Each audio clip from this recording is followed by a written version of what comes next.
Sud Radio, la vérité en face, Patrick Roger. Où s'en vont les avions quand ils s'en vont?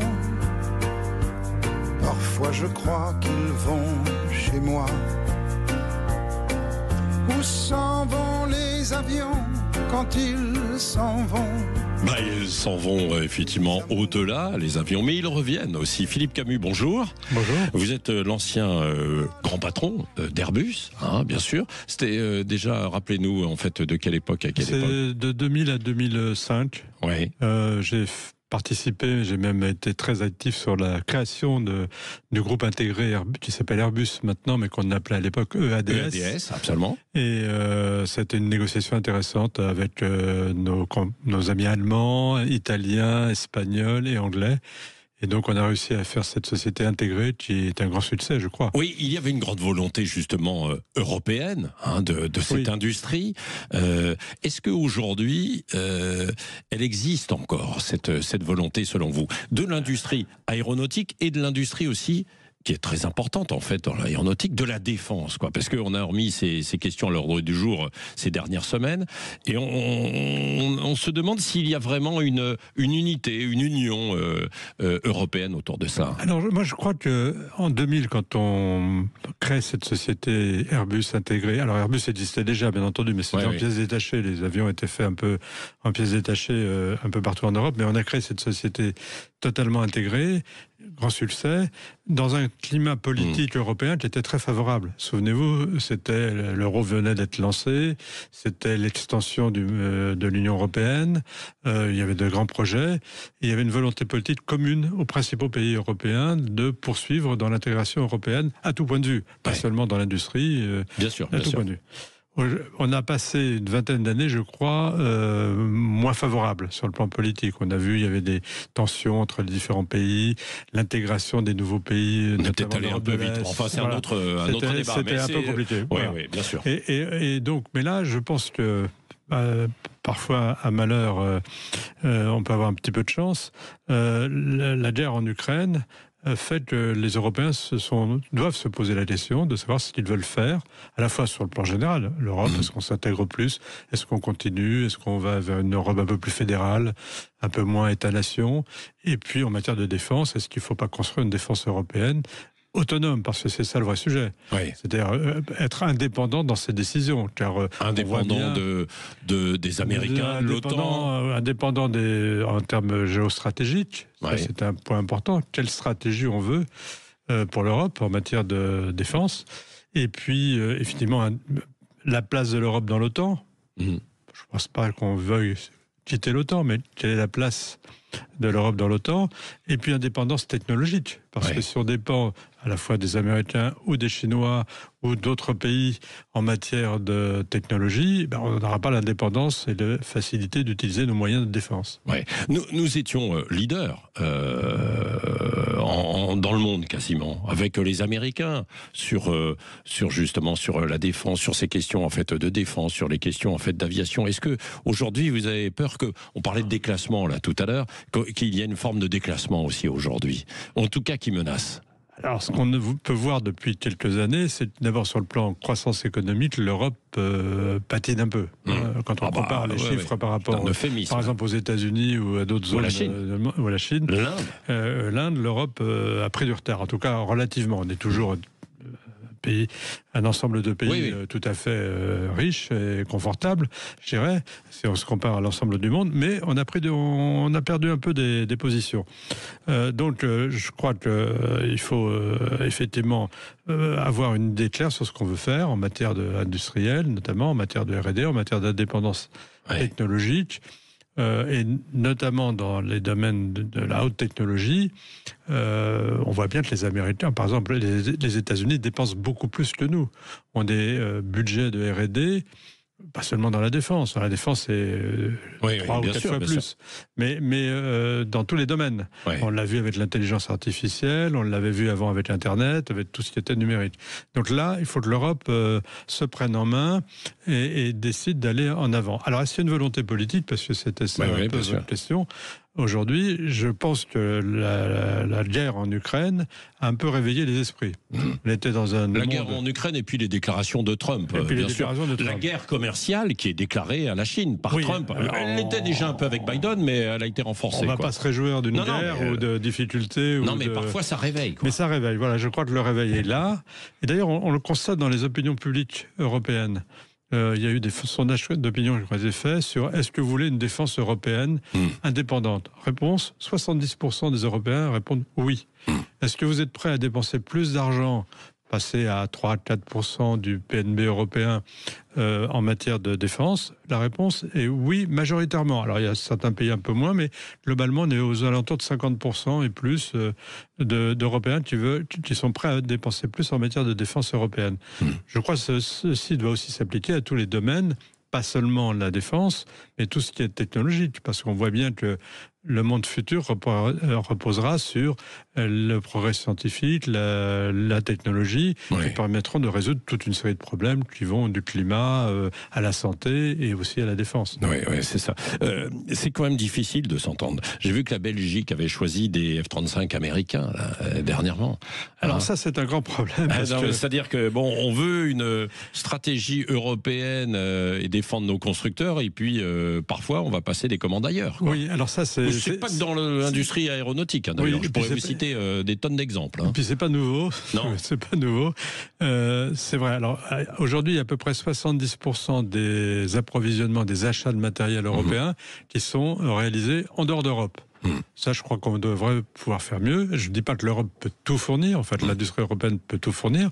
Mais elle devrait fournir tout au moins ce qui est essentiel. Et puis, comme font les États-Unis.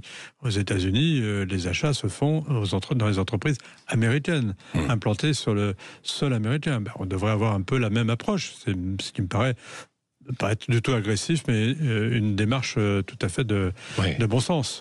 Est-ce que Airbus est menacé, en fait, aujourd'hui? Menacé avec, par exemple, les droits de douane imposés par Donald Trump, donc les Américains, et puis de l'autre côté, avec la Chine qui a développé le COMAC, c'est ça, pour concurrencer Airbus et Boeing. Parce que grosso modo, on est allé emmener la technologie aux Chinois, on les a aidés, on a travaillé avec eux, et puis aujourd'hui, ils travaillent avec cette technologie et ils vont très vite, quoi. Non ? Oui, bien sûr. Les Chinois toujours vont très très vite quand ils se concentrent sur un sujet. Alors, est-ce que Airbus est menacé? Je ne crois pas. Airbus est une société très solide. Vous savez, quand on crée cette société intégrée en 2000, en fait, on est notre objectif, est d'être le Boeing européen. Bon, mais à l'époque, on est à peu près entre la moitié et le tiers de Boeing à tout point de vue, qu'on prenne les chiffres d'affaires, le nombre d'avions vendus, la capitalisation boursière, etc. Aujourd'hui, Airbus est devant Boeing. Largement en termes de livraison d'avions, on livre à peu près 2 à 3 fois plus d'avions commerciaux. En termes de chiffre d'affaires, on est à peu près au même niveau, voire légèrement au-dessus. Et surtout, on a aujourd'hui des effectifs mondiaux, ce qui est important, on a créé des emplois. Non seulement en Europe, mais dans le monde entier, qui dépassent ceux de Boeing. Donc, belle réussite, solide, avec toute une histoire très, très, très solide en matière de management, en matière d'organisation, appuyée sur une industrie européenne, parce qu'il n'y a pas que Airbus. Non, mais bien sûr. Les PME, les sous-traitants. Et ça, c'est un des grands sujets qui fait que l'industrie aéronautique est tout à fait spéciale, c'est qu'on est très bien organisé en matière de chaîne d'approvisionnement. Alors parfois, il y a des difficultés, comme toujours. Mais un avion, il ne vole que si le dernier boulon est bien fait. Non, mais c'est vrai. Et donc ça induit le sentiment et la nécessité d'avoir une filière industrielle bien intégrée. Ça serait bien que ce soit la même chose dans d'autres filières industrielles. Je trouve qu'il y a des exemples, il y a eu des essais de faire des Airbus de de l'industrie des batteries. Il y a du plomb dans l'aile actuellement. Airbus est devenu un modèle d'intégration, de réussite industrielle au niveau européen. Et qui n'est pas menacé selon vous aujourd'hui ? On n'est jamais au repos quand on a une entreprise, c'est jamais terminé. C'est comme le vélo, il faut toujours appuyer sur les pédales. Non, mais je dis ça parce que évidemment, avec le protectionnisme américain first, il le clame et il le déclame, Donald Trump. Et puis les Chinois, encore une fois, j'insiste, mais qui vont vite. On le voit dans le secteur de la voiture, mais dans ce secteur aussi de l'aéronautique. On a l'impression que ça accélère également. Le problème des droits de douane américains, l'Europe réplique par des droits de douane aussi, avec une montée, puis tout le monde redescend. Enfin c'est pas terminé, manifestement. Les ajustements sont encore à faire, il y a des négociations en cours. Le problème de l'industrie aéronautique, c'est qu'aujourd'hui, Boeing fabrique une partie de ses avions en Europe ou au Japon. Airbus, pareil. Airbus fabrique une partie des avions. Par exemple, il y a des usines d'assemblage aux États-Unis. Il y a des sous-traitants aux États-Unis. En Alabama, une partie des moteurs viennent des États-Unis. Il y a même une usine d'assemblage en Chine pour Airbus. Donc cette industrie, elle est très intriquée au niveau mondial. Et le fait de mettre des droits de douane, dans un sens, n'est pas forcément favorable à Boeing ou à Airbus. Donc tout ceci est en train d'être, je crois, d'après ce que je sais, être analysé. Je pense que ça sera limité et revenu à un niveau acceptable pour tout le monde. Oui. Et je reviens. Et alors les Chinois, pardon, j'ai pas répondu à votre question chinoise. Les Chinois arrivent, bien entendu. Ça c'était prévu. On savait très bien que les Chinois finiraient par venir sur ce marché. Cela étant, ça prend du temps. Et puis c'est un problème de compétition. Je pense que l'Europe ou les États-Unis et la Chine ont des niveaux de technologie du meilleur niveau. Il y aura une bataille commerciale, mais c'est la vie de toutes les entreprises. Oui, et sur la défense, et là il y a 800 milliards pour la défense européenne qui sont mis sur la table, quoi. Et alors, sur plusieurs années. Oui, bien sûr, sur plusieurs années. Non, mais est-ce qu'on a une doctrine militaire partagée en Europe? Est-ce qu'on a une ambition politique aussi partagée? C'est pour pouvoir travailler en fait ensemble. C'est pas tout de mettre de l'argent sur la table, mais bien sûr. D'abord, il faut avoir l'argent, mais et on ne l'a pas tout à fait. Alors oui, ça c'est vrai. Ça, c'est un autre sujet. Mais pour avoir une défense européenne qui marche, c'est-à-dire indépendante, il y a plusieurs conditions. Il faut d'abord avoir une stratégie commune. Il faut avoir une gouvernance commune. Et aujourd'hui, on a fait des progrès depuis le traité de Lisbonne, notamment en 2009, mais c'est pas encore terminé, c'est pas intégré. Quand on regarde l'organisation de la défense, enfin de la gouvernance de la défense en Europe, il y a toute une série d'organismes. Il y a en théorie un Conseil de l'Union européenne qui devrait pouvoir contrôler tout, mais c'est pas encore le cas. Il faut des moyens communs. Programmes communs, très important. Les programmes fédèrent l'industrie, et notamment en se mettant d'accord sur des programmes, par exemple, d'avions de combat, des programmes de chars communs, des programmes de drones communs, des programmes de satellites communs. On pourra avoir une industrie européenne intégrée et surtout une armée européenne, entre guillemets, qui sera capable d'opérer de façon homogène et efficace. Et puis, vous êtes optimiste pour ça? Je pense que, en fait, le réveil, comme on le disait tout à l'heure, il est assez brutal. Et je pense que l'Europe, si on raisonne à très long terme, l'Europe doit s'intégrer en matière de défense. Ça me paraît évident, parce que c'est pas parce que les États-Unis aujourd'hui hésitent un peu sur la conduite à tenir, mais ça peut revenir dans 5 ans, dans 10 ans ou dans 20 ans. Donc il faut se prendre en main sur ce point-là. L'Europe est un ensemble de nations puissantes, économiquement. Mais c'est compliqué, l'Europe, quoi, bien sûr. Quoi. Alors, je ne vais pas rappeler l'anecdote du téléphone. Là, c'est pareil, le chef qui est le chef en matière de. Et d'ailleurs, si vous étiez aujourd'hui à la tête, par exemple, d'Airbus, quelle serait votre crainte principale? Est-ce que ce serait Trump, Pékin, Bruxelles? Bruxelles pour les complexités. Écoutez, Bruxelles pour les complexités, peut-être, oui. Non, je pense que la crainte principale, moi, c'était quand j'étais à la tête de ADS et Airbus, c'était ma crainte principale, et d'ailleurs dans toute ma carrière professionnelle, c'est le déclassement technologique. C'est-à-dire, vous pouvez perdre complètement votre métier. Regardez ce qui s'est passé, par exemple, pour une entreprise comme Kodak, dans la photographie. La photo digitale a complètement changé le business model. C'est ça le problème. C'est le déclassement technologique. Donc il faut investir dans la technologie, il faut être au meilleur niveau, et c'est à mon avis ça le principal risque. Des avions par exemple qui consomment moins, ou d'autres, des nouvelles énergies, comme on dit en Chine justement. Des nouvelles énergies, des technologies hybrides, dans le domaine spatial être au meilleur niveau, en matière d'observation, en matière de télécommunication, en matière de propulsion. Il y a même un débat, puisqu'on est en fait sur les nouvelles énergies et sur l'environnement, il y a même un débat de certains qui disent qu'il faudrait limiter le nombre de vols par personne dans une vie. Ça, c'est Jean-Marc Jancovici qui le dit. Oui, il y a même d'ailleurs... Vous, Philippe Camus, ancien patron d'Airbus. Il y a même une femme politique, je ne citerai pas, qui a même dit les emplois dans l'aéronautique, dans la défense, sont des mauvais emplois. Oui. Je pense que pour ceux qui travaillent dans l'aéronautique et la défense... tous ceux qui nous écoutent là, actuellement dans la région toulousaine notamment et ailleurs. C'est mal, oui. Ouais. Non, en fait, malgré les exhortations des unes et des uns et des autres sur les dangers de l'aéronautique, d'abord, premièrement, il y a une demande qui existe. L'homme a toujours eu envie, l'homme ou la femme, toujours eu envie de voyager, de se déplacer. C'est un besoin et d'ailleurs c'est un facteur de paix. Quand on visite d'autres pays, on comprend mieux ce qui se passe. Et donc, pour moi, c'est un élément de stabilité dans le monde, le fait de pouvoir... Il y en a qui voyagent pour déstabiliser aussi, vous diront certains. Donc, je pense qu'il y en a plus qui voyagent pour se former. Ah oui, Philippe Camus, donc nous continuons jusqu'à 10h dans La Vérité en face, et j'aimerais vous entendre, parce que je sais que vous êtes un passionné, vous l'avez dit, de technologie et de l'intelligence artificielle.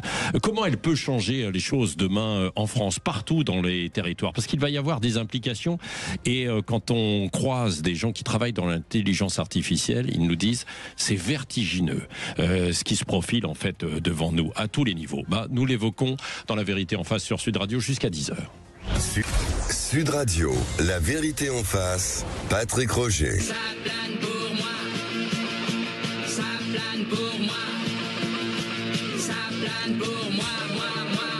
Oui, Jamel est inspiré évidemment parce qu'on parle beaucoup d'industrie aéronautique avec Philippe Camus, l'ancien grand patron de ADS et d'Airbus, et qui travaille aujourd'hui, si je puis dire à titre bénévole, sur le développement de la technologie et de l'intelligence artificielle, qui va tout changer, tout révolutionner, c'est ce que disent les spécialistes, et ça effraie beaucoup. Donc vous avez organisé un colloque il n'y a pas longtemps, une réunion à l'Île-sur-la-Sorgue, dans le Vaucluse, vous allez en faire d'autres avec votre association Objectif Science.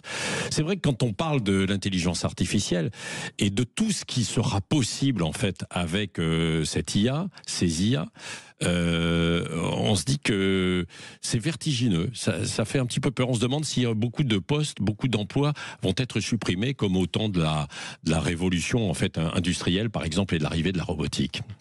Oui, alors effectivement, l'intelligence artificielle telle qu'on la conçoit aujourd'hui fait un petit peu peur. Mais d'une façon générale, la démarche scientifique fait un peu peur avec tous ces nouvelles technologies.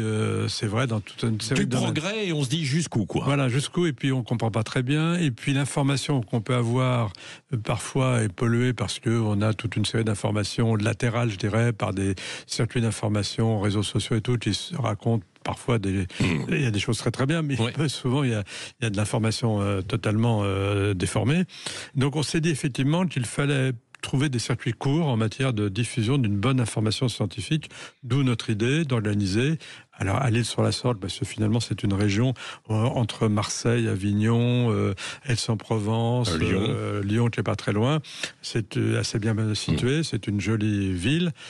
Et donc, on s'est dit que organiser avec une famille, même mon épouse et un certain nombre d'amis, on s'est dit qu'organiser à l'Île-sur-la-Sorgue des rencontres scientifiques qui permettraient en gros de démystifier. Et de s'adresser au grand public. De démystifier en donnant la parole à des responsables de haut niveau, des experts du domaine, de pouvoir présenter les choses de façon simple, directe et très concrète. Voilà ce qu'on fait. Très concrète, quoi, sur les applications, les outils. Les avantages, les inconvénients, les risques, etc. Bon. Et donc, la première séance a eu lieu le 4 avril sur l'intelligence artificielle, sujet évidemment très d'actualité. On a une quinzaine de professeurs, d'experts, de chefs d'entreprise, soit locaux, soit venant de Paris, qui ont expliqué comment ils voyaient les choses en matière d'intelligence artificielle. Et ce qui est intéressant, c'est qu'on a eu environ 350 auditeurs, grand public, c'était gratuit, ouvert à tout le monde. L'ambiance générale avant, c'était oui, tout ça fait un petit peu peur. Est-ce qu'on va pas perdre notre emploi? Est-ce que mon entreprise va pouvoir m'adapter? Est-ce que je vais pas être ma liberté d'expression va pas être réduite? Est-ce que les robots vont pas me remplacer, etc. Bon.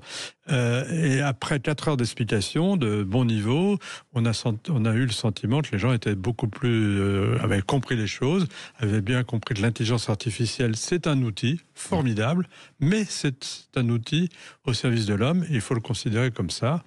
Il y a eu des démonstrations faites par un professeur, par exemple, qui venait du Pays de Galles, français, qui a expliqué quelles étaient les limites de l'intelligence artificielle. Et qu'il ne fallait pas craindre. Dans quel domaine? Dans le domaine scientifique? Dans le domaine médical? Non, tout simplement. Parce que dans le domaine médical, ça permet quand même de sacrés progrès. En fait, aujourd'hui, vous passez en fait une radio et derrière, comme c'est comparé avec des milliers en fait de clichés, vous découvrez la maladie ou le problème de façon beaucoup plus rapide, quoi. Oui, en tout cas, on peut brasser beaucoup. L'intelligence artificielle brasse beaucoup de données.